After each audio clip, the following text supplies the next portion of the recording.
Yo, what is good, YouTube? Krishan checking back in with another video. Let's start today's video off with the latest physique update from the mutant Nick Walker. And in the caption of this post, Nick said lots of talking. And I'm pretty sure that caption is referring to the people that have been calling him Nick Talker, because some people feel like Nick has been underwhelming over the past 2 years. Now, last year was definitely not his fault at all. He suffered an injury.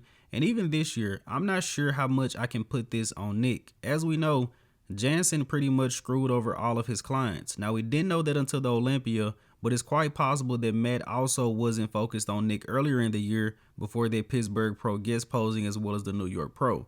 But I'll say this, Nick looks incredible right now. It looks like he has not missed a step at all. I believe he is currently in the 290s. I'm constantly seeing channels make videos hinting at Nick doing the Arnold, when Nick has said numerous times he's not competing in the Arnold Classic. But let me know in the comment section below, what are your thoughts on this guy? And as we know, Big Steve went on a podcast and somewhat criticized Nick Walker, but I mean, he did say facts at the same time. But a lot of people talk down about Nick, call him the fridge, and he knows what Big Steve said. So I'm pretty sure he's even more fired up going into the 2025 season. But let me know what you guys think. And in the next update of the day, we have a recent physique update from Carlos Thomas Jr. This was actually posted up by his coach, Patrick Tour, and we should be seeing Carlos at the Detroit Pro in 2025. And I was really blown away by Rubiel Mosquera, just the muscularity that he has.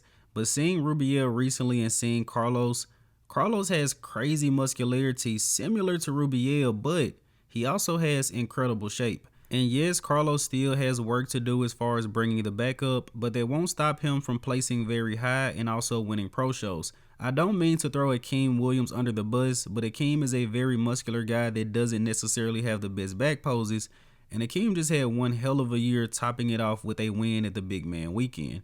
Carlos is younger with a much higher ceiling. Looking forward to seeing this guy compete. Now, speaking of Rubiel Mosquera, we actually have some recent updates from him. And it's hard to comment on this guy. Rubiel pulled out of multiple shows this year. Some of the shows he didn't even give a reason why. And again, Big Steve, head judge at the Olympia, he doesn't even know why Rubiel pulled out of some of these shows. But will Rubiel go into a prep, or will he just be in a never-ending offseason? Until further notice, I'm taking all of my hype from Rubiel and I'm now throwing it onto Carlos Thomas Jr. But without a doubt, Rubiel still has a very, very impressive physique, but this guy has to compete. Rubiel owes us at least 3 shows in 2025. Now, with the next update of the day, we have a recent update from Elliott Dermond, and I actually wanted to talk about this because I'm a little bit confused. Actually, I could reach out to Elliott, which I will do after making this video, but as we all know, I reported in my last video that Elliott was in the hospital dealing with some blood clots, because he went a little bit too hard on the gear and the cardio. But he posted these images up recently and he said he can't wait to rebound this into an incredible offseason. And based off what I saw and how serious the situation seemed, I'm not sure if Elliott should be jumping back into an offseason anytime soon. And he did say he can start back training next week, but based off what I saw initially, I'm just unsure about this. What do you guys think? Now, next up, we do have an update from Hassan Mostafa. I'm not 100% sure if this is recent, but it should be. Hassan has been posting up a ton of updates with no caption at all, just the video. I saw Hassan at his best when he was working with AJ Sims and also with Chad Nichols. Outside of working with those two guys, no disrespect to anyone else, but I haven't really saw Hassan bring a great look.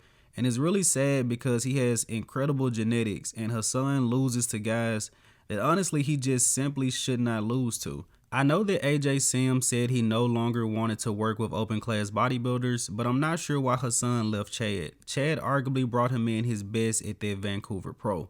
And even looking at Hassan now, you can tell he has great genetics, but to me personally, this is not a very good offseason look. But it's possible that this isn't recent or Hassan is in a health phase. But let me know your thoughts on Hassan Mostafa.